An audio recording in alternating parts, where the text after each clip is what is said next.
Frank Lloyd Wright designed over 1,000 buildings during a career that spanned more than 70 years and was constantly reinventing himself. From developing his philosophy of organic architecture to his famous Prairie Style houses. He even created a type of home specifically intended to make great design affordable to the average American, which we'll talk about at the end of this video. Hi, I'm Michael Wyetzner. I'm an architect, and today we're going to break down the many styles of Frank Lloyd Wright and see how his work evolved over time. Frank Lloyd Wright was born in 1867, just 2 years after the end of the American Civil War. He died in 1959, shortly after the U.S. sent troops into Vietnam. In that 92-year lifespan, he would witness a giant leap in technology. The implementation of indoor plumbing, electricity, the invention of the telephone, the automobile, the airplane, radio, television, and the dawn of space travel. Of the 1,000 buildings he designed in his lifetime, 532 of them were built, an astounding number. But to understand how his style evolved over his career, we need to go back to one of his very first jobs. At age 20, Wright joined the office of Adler and Sullivan, a prominent and important practice in Chicago, whose ideas of skyscraper design are still in practice today. Louis Sullivan was known as the father of modernism. Sullivan believed that first and foremost, a building should be functional. In fact, he coined the term form follows function, which would inspire architects of skyscrapers and modern buildings for generations to come, including Frank Lloyd Wright. While working for Sullivan, Wright quickly rose to be relied upon as a prominent designer. So much so that when one looks at a floor plan of their new offices in the auditorium building, along with Sullivan and Adler's offices, there is an office labeled Mr. Wright's room. He was only 22 at the time. 2 years later, at age 24, Frank Lloyd Wright contributed significantly to the design of the Usonian House in collaboration with Louis Sullivan. This is the Usonian House on what is called the Gold Coast of Chicago, the northeast section near the lake. This house foreshadows many of his design ideas that were to come. You can also see Sullivan's presence here, as it bears the hallmarks of the Chicago school style of early modernism. So what you see in this photograph is the building resembles very strongly an Italianate palazzo. It's got this veranda that sticks off the front with this Sullivan-esque kind of ornamentation that he was known for. And it's got this band at the top, sort of the beginnings of a clerestory that Wright would later go on to use quite often. And it's got this prominent entrance that Sullivan used quite often. So what's interesting about this is that a lot of the hallmarks that Sullivan used in his skyscrapers are actually evident here. Sullivan's ideas of skyscraper design were actually inspired by a column, believe it or not, where there's a base, there's a shaft, and there's a capital. So the other thing that I find really interesting about this photograph, there's also sort of the beginnings of what we'll see later in Wright's Prairie Style. And we'll see later in examples how Wright takes this and expands on it even further. Soon after this building was built, Wright took on some after-hours freelance work because he was in need of some extra money. When Sullivan found out, he was enraged because it was specifically stated in his contract that Wright would not do any freelance work. And so Wright left the company to strike out on his own. Whether he was fired or quit remains a mystery. At the age of 26, Wright's solo career was underway. He had a wife, Catherine, and 2 children to support, and another one on the way. One of his first commissions was for a friend in River Forest, near Oak Park, where he and his family lived just outside of Chicago. It's here that we see the beginning of a style that he would truly make his own, and one that he is possibly most remembered for, the Prairie Style.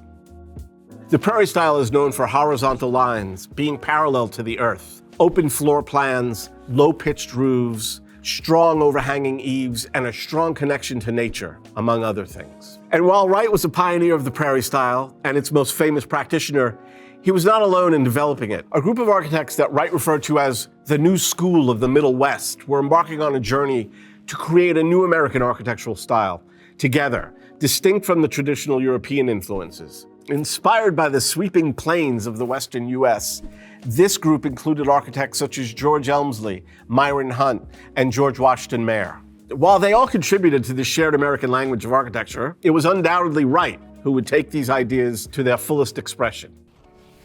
This is the Winslow House, which reveals the nascent ideas of the Prairie Style. So here's everything that jumps out at me. One thing he does, which is very reminiscent of Sullivan, is he creates that same sort of strong entrance made out of stone with ornamentation around it and these square windows. But now you can see instead of this tripartite layout, he actually only has two sort of levels in this building. He's got this base, which the entrance is worked into out of Roman brick. And then above that, he's got this frieze. You see the beginnings of what he would later refer to as his clerestory windows with this strong overhang of a hip roof. So that dark material below the roof makes it act like a void. And here it actually reads as if the roof were floating above this base piece at the bottom. So the other thing that makes this very distinctive from the Charnley house is how horizontal it is. And he articulates that by breaking up the mass into these long, low horizontal pieces. So this house is not yet fully in the Prairie Style. Wright would receive many, many more commissions in the following years. These included the Willits house, the Susan Dana Lawrence house, the Heller house.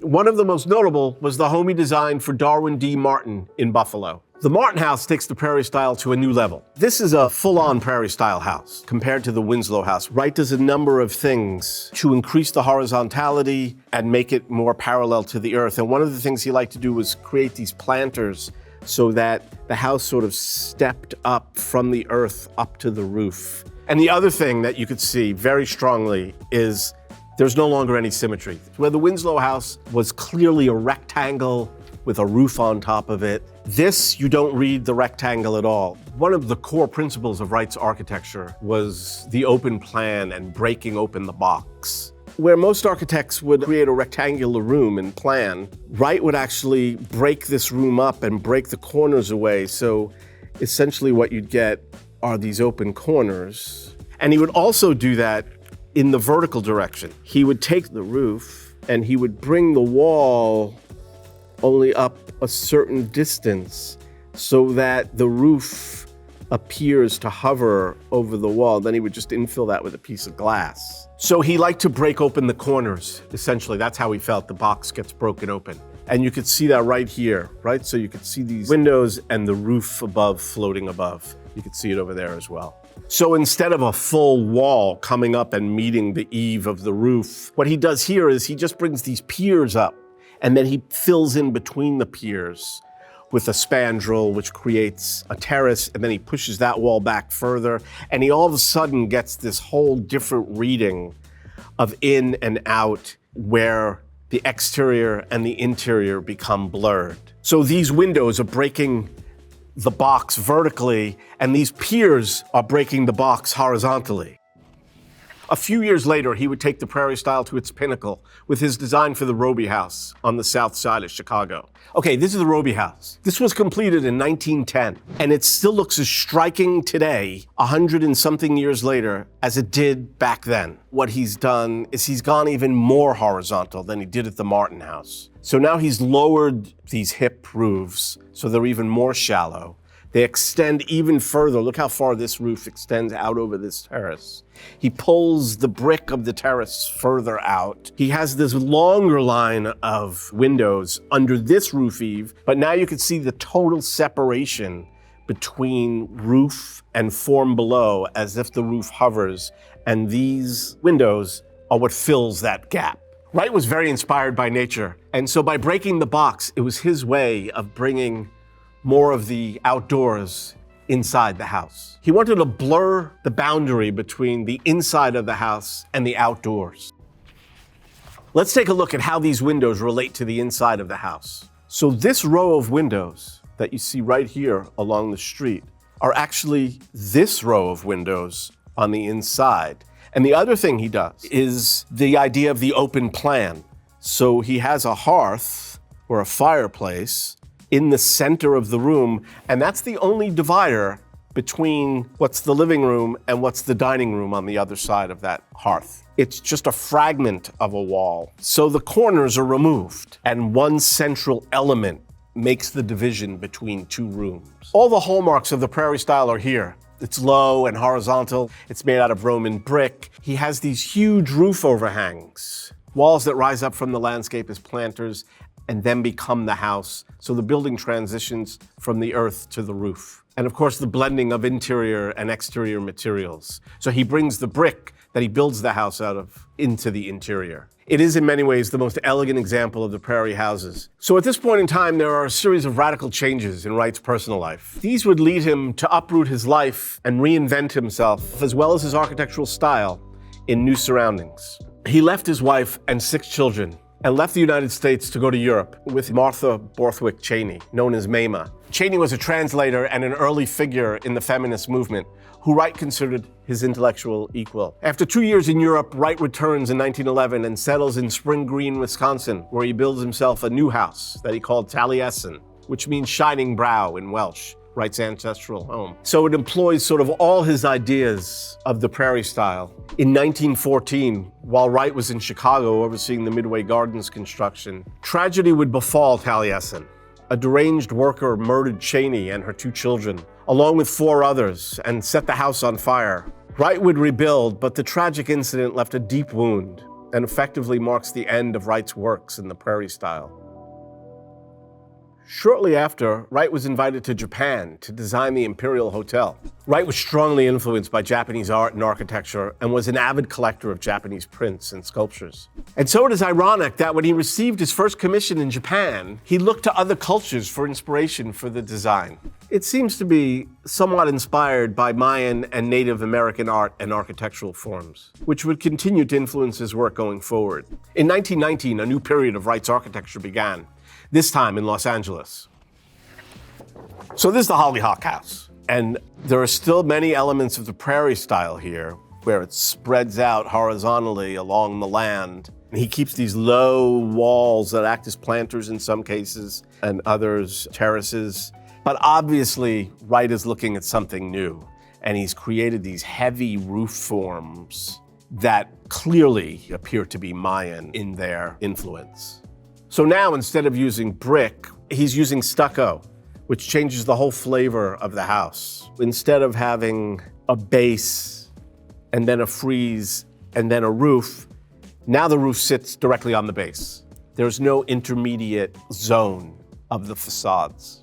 The other thing Wright does, because now we're in a very warm climate, is he has a lot of the windows facing inward towards an interior courtyard, instead of along the exterior. So he takes another idea of bringing nature and the outdoors to the interior, but here he borrows from the Spanish colonial and he actually creates a courtyard with gardens and hanging plants and wraps the house around that.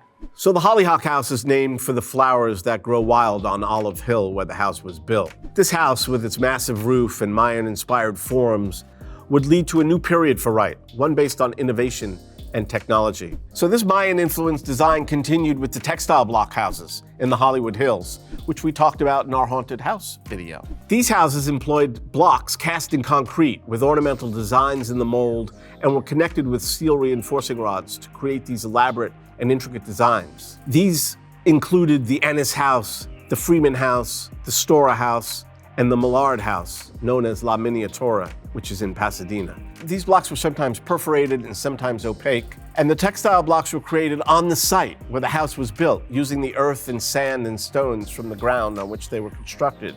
This was core to an idea that Wright had been exploring since the early days of the Prairie style, a guiding design philosophy which he called organic architecture. In his own words, he said, "No house should ever be on a hill or on anything. It should be of the hill, belonging to it. Hill and house should live together, each the happier for the other." And although the idea of organic architecture had informed his entire career since he first conceived of it in 1894, he would continue to hone this idea even further in 2 of his most famous houses, Taliesin West and Falling Water.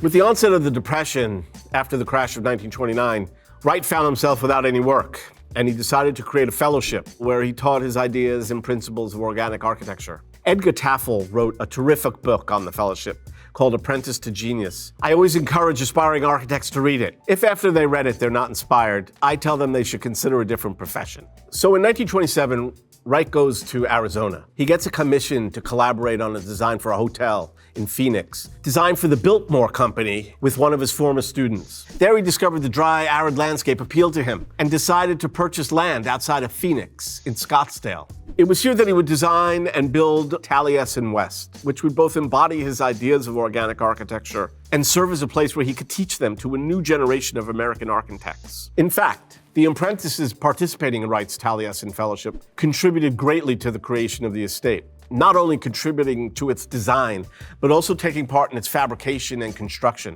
mixing cement, installing frameworks, and even quarrying stones. The finished estate was called Taliesin West, and it is now the home of the Frank Lloyd Wright Foundation. So this is Taliesin West, and what I find remarkable about it is how it echoes the forms of the hill behind it. This is a great example of Wright's maxim to build of the hill and not on the hill.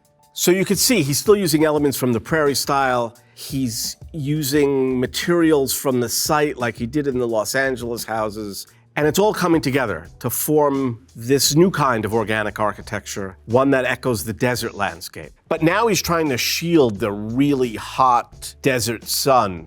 And so he does a few interesting things. Over here on the right, he creates these exterior beams that sit above the roof and are angled up. He hangs what was originally canvas from it, but is now a sort of polycarbonate plastic material. The idea being that it would allow the light in, but without too much heat. Let's take a look at the house from another side. I love how he echoes the hill in a number of different ways. He echoes the hill by canting the concrete walls of the base. He echoes the hill by the slope of the wooden beams on this roof. And he echoes the hill with these stairs that gradually, very gradually make their way up with these very short risers and deep treads. So that again, it looks like part of the landscape has just come right down through the building. So the other thing is the way, this wooden roof hovers above the stone base. And his same idea as he had with the Prairie Style, where in that gap, he puts glass so that the roof appears to hover. So what really shows his ideas of organic architecture at play here are the materials. He's doing something really special here with the concrete, and he's doing it on the exterior as well as on the interior of the house. So concrete is essentially three ingredients. It's cement, which acts as glue, it's water, and it's aggregate.